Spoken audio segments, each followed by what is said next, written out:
शिंदे विरुद्ध ठाकरे सत्ता संघर्षात शिवसेना पक्ष आणि चिन्ह शिंदेंना मिळाल्यानंतर निवडणूक आयोग, सुप्रीम कोर्टातील सुनावणी, विधानसभा अध्यक्षांसमोरची सुनावणी या सगळ्या गोष्टी 1.5 वर्षांनंतर देखील चालू आहेत। शिंदे गटाच्या 16 आमदारांवर आजही अपात्रतेची टांगती तलवार आहे।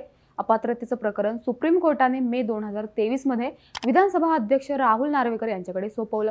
त्यानंतर 5 महिन्यांचा काळ लोटला तरी राहुल नार्वेकर यांनी कोणताच निर्णय दिलेला नाहीये। त्यामुळे या संदर्भात ठाकरे गट कोर्टात गेला आणि कोर्टाने प्रत्येक सुनावणीत राहुल नार्वेकरांवर ताशेरे ओढले। आता मात्र राहुल नार्वेकर थोड्या प्रमाणात सुप्रीम कोर्टासमोर नमले असून सुनावणी लवकर होऊन निकाल येईल असं चित्र निर्माण झालंय। 20 ऑक्टोबरला झालेल्या अध्यक्षांसमोरच्या सुनावणीत जे घडलं त्यावरून असे कयास बांधले जात आहेत। त्यामुळे आजच्या या व्हिडिओतून समजून घेऊ की आतापर्यंत अध्यक्षांसमोरच्या सुनावणीत काय घडलं, सुप्रीम कोर्टाच्या ताशेऱ्यांनंतर राहुल नार्वेकर लवकरच निर्णय देतील का, 20 ऑक्टोबरची झालेली सुनावणी, निर्माण केलेले 6 गट, यामुळे कोणाचं पारडं जड असेल? नमस्कार, मी नम्रता, तुम्ही पाहताय बोल्ड व्हिडिओ। सगळ्यात पहिला प्रश्न, आतापर्यंत अपात्रतेच्या सुनावणीत काय झालं? मे महिन्यात सुप्रीम कोर्टाने अपात्रतेचा निर्णय अध्यक्षांच्या पारड्यात टाकल्यानंतर रिझनेबल टाइम मध्ये निर्णय घ्यावा असं सांगण्यात आलं। पण रिझनेबल टाइमची निश्चित अशी व्याख्या नसल्यानं या प्रकरणात विधानसभा अध्यक्षांकडून दिरंगाई करण्यात येत होती। जून गेला, जुलै आला, विधानसभा अध्यक्षांकडून होणारी दिरंगाई पाहून ठाकरे गटाचे प्रतोद सुनील प्रभू यांनी पुन्हा सर्वोच्च न्यायालयाचा दरवाजा ठोठावला।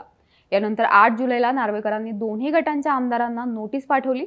दोन्ही गटाच्या आमदारांना आपापलं म्हणणं मांडण्यासाठी 7 दिवसांचा वेळ देण्यात आला होता। त्यानंतर दोन्ही बाजूंनी नोटीसीला लिखित उत्तर देण्यात आलं। शिंदे गटाकडून 6000 पानांचं लेखी उत्तर सादर करण्यात आलं, तर ठाकरे गटाकडून 500 पानांचं उत्तर अध्यक्षांकडे सोपवण्यात आलं। त्यानंतर दोन्ही गटांचे वकील व संबंधित लोकांच्या उपस्थितीत विधिमंडळाच्या सेंट्रल हॉलमध्ये 14 तारखेला पहिली सुनावणी पार पडली। 14 सप्टेंबरच्या सुनावणीत सर्वात पहिल्यांदा सर्व याचिका एकत्रित करण्याची मागणी ठाकरे गटाकडून करण्यात आली। शिंदे गटाने मात्र ठाकरे गटाने जी कागदपत्र विधानसभा अध्यक्षांना सादर केली आहेत ती आपल्याला मिळाली नाहीत अशी भूमिका घेतली आणि शिंदे गटाकडून 2 आठवड्यांचा वेळ वाढवून मागण्यात आला। दुसरीकडे ठाकरे गटाचे प्रतोद सुनील प्रभूंनी विधानसभा अध्यक्षांनी लवकरात लवकर निर्णय द्यावा या मागणीसाठी सर्वोच्च न्यायालयात दाखल केलेल्या याचिकेची सुनावणी 18 सप्टेंबर रोजी झाली। या सुनावणीवेळी सर्वोच्च न्यायालयाने अपात्रतेच्या निर्णयाबाबत निश्चित कार्यमर्यादेत सुनावणी घेतली जावी असे निर्देश देऊन देखील त्याबाबत पुढे काही झालं नसल्याची खंत व्यक्त केली। अनिश्चित काळासाठी ही परिस्थिती राहू देता येणार नाही असं सांगत वेळापत्रक सादर करण्याचे आदेश सॉलिसिटर जनरल तुषार मेहतांना देण्यात आले। त्यानंतर 23 सप्टेंबरच्या अध्यक्षांच्या सुनावणीत दोन्ही बाजूचा युक्तिवाद ऐकून आणि सर्वोच्च न्यायालयाच्या आदेशानुसार वेळापत्रक ठरवण्यात येणार आहे असं म्हणत निर्णय राखून ठेवण्यात आला। त्यानंतर दिल्लीत सुरू असलेल्या G20 बैठकीला उपस्थित राहण्याच्या कारणामुळे 13 ऑक्टोबरची सुनावणी 12 ऑक्टोबरला घेण्यात आली। या सुनावणीवेळी दोन्ही गटांनी अध्यक्षांसमोर 2.5 तास युक्तिवाद झाला। त्यानंतर आता पुढचा निर्णय 20 ऑक्टोबरला देण्यात येईल असं सांगण्यात आलं। लगेच 13 ऑक्टोबरला सुप्रीम कोर्टात सुनावणी झाली, ज्यात पुन्हा राहुल नार्वेकरांना वेळापत्रकाची आठवण करून देत कोणीतरी महाराष्ट्र विधानसभा अध्यक्षांना हे सांगायला हवं की ते सर्वोच्च न्यायालयाचा आदेश डावलू शकत नाही असं सुनावण्यात आलं। पुन्हा 17 ऑक्टोबरच्या सुनावणीत सर्वोच्च न्यायालयाने सुधारित वेळापत्रक सादर करण्याचे आदेश दिले आणि 30 ऑक्टोबरपर्यंत रिअलिस्टिक सुधारित वेळापत्रक सादर करावं।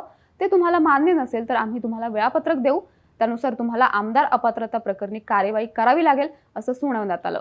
त्यानंतर मग 20 ऑक्टोबरला अध्यक्षांची सुनावणी पार पडली। पण 20 ऑक्टोबरच्या सुनावणीत वेगळं काय घडलं? 6 गट कसे केले?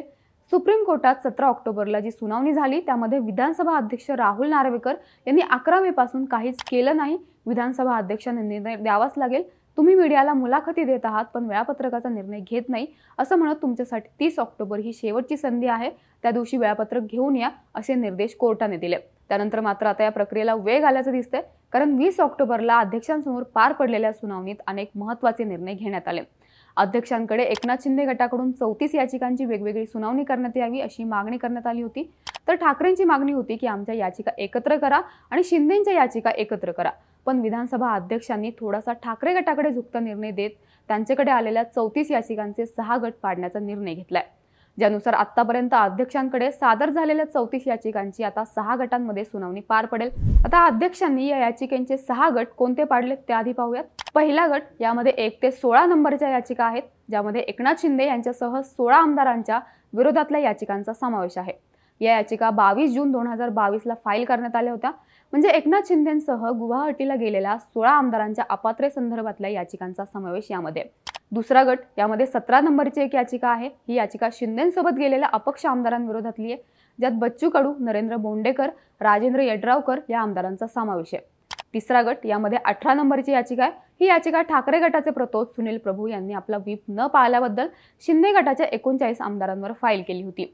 ही याचिका सुनील प्रभूंचा व्हीप झुगारून अध्यक्षपदाच्या निवडणुकीत राजन साळवींना मतदान न करता राहुल नार्वेकरांना मतदान केलं त्याबद्दलची ही याचिका आहे. चौथा गट यामध्ये 19 नंबरची याचिका आहे. ही सुनील प्रभू यांनी पुन्हा एकदा 39 आमदारांविरोधात केली आहे. विधानसभेत एकनाथ शिंदेंच्या विश्वासमताच्या विरोधात मतदान न केलेल्या आमदारांविरोधातली याचिका आहे. पाचवा गट या गटात 20 ते 22 नंबरची याचिका आहे. या याचिकेत अध्यक्ष म्हणून राहुल नार्वेकरांना मतदान न केलेल्या ठाकरे गटाच्या आमदारांविरोधातील ही याचिका आहे. सहावा गट या गटामध्ये 22 ते 34 नंबरच्या याचिका आहेत. यामध्ये 12 याचिका असून ठाकरे गटाच्या आमदारांविरोधात शिंदे गटाचे व्हीप भरत गोगावले यांनी केलेल्या याचिकांचा यात समावेश आहे. पण आता याचिकांचे 6 गट केल्याने कोणाचा फायदा होणार आहे? यातला महत्त्वाचा मुद्दा हा आहे की सुप्रीम कोर्टाने ताशेरे ओढल्यानंतर आता पहिल्यांदा याचिकांचं वर्गीकरण करण्यात आलंय. या संदर्भातलं वेळापत्रक जाहीर झालं नसलं तरी प्रोसेसला 26 ऑक्टोबर नंतर सुरुवात होईल. 25 ऑक्टोबर पर्यंत आमदारांना आपलं म्हणणं मांडण्याचा वेळ देण्यात आलाय आणि 26 ऑक्टोबरला अध्यक्ष या 6 गटांमध्ये होणाऱ्या सुनावणीचं वेळापत्रक देणार आहेत. पण ही गटानुसार होणारी सुनावणी कदाचित फेब्रुवारीपर्यंतही जाऊ शकेल. या सगळ्या निर्णय प्रक्रियेत आता तरी राहुल नार्वेकर यांनी सुप्रीम कोर्टाच्या निर्देशांनंतर शिंदे गटाच्या मागण्यांना सीमित केलंय आणि ठाकरे गटाच्या मागण्यांना झुकतं माप दिल्याचं दिसतंय. थोडक्यात सध्या सुनावणीसाठी गट केल्याने आत्ताचा निर्णय ठाकरे गटाच्या फेवरमध्ये गेलाय असं म्हटलं जातंय. या संदर्भात आम्ही कायदेतज्ञ उल्हास बापट यांच्याशी चर्चा केली. त्यांनी सांगितलं की आता सुनावणीत 6 गटांमध्ये वर्गवारी करण्यात आली आहे, त्यामुळे यामध्ये प्रोसिजरचा फरक पडणार नाहीये. पण याचिकांचं गटांमध्ये क्लबिंग केल्यामुळे आधी 34 याचिका वेगवेगळ्या ऐकण्यासाठी जो वेळ लागणार होता तो आता लागणार नाहीये. या निर्णयामुळे अपात्रतेचा निर्णय कदाचित 15 दिवसांमध्ये येणं शक्य आहे. सध्या विधानसभा अध्यक्षांना सुप्रीम कोर्टाची भीती आहे, त्यामुळे त्यांनी लवकर निर्णय घ्यायला सुरुवात केली. रिझनेबल टाइमची व्याख्या स्पष्ट नसली तरी 2-3 महिन्यांमध्ये निर्णय येणं अपेक्षित होतं.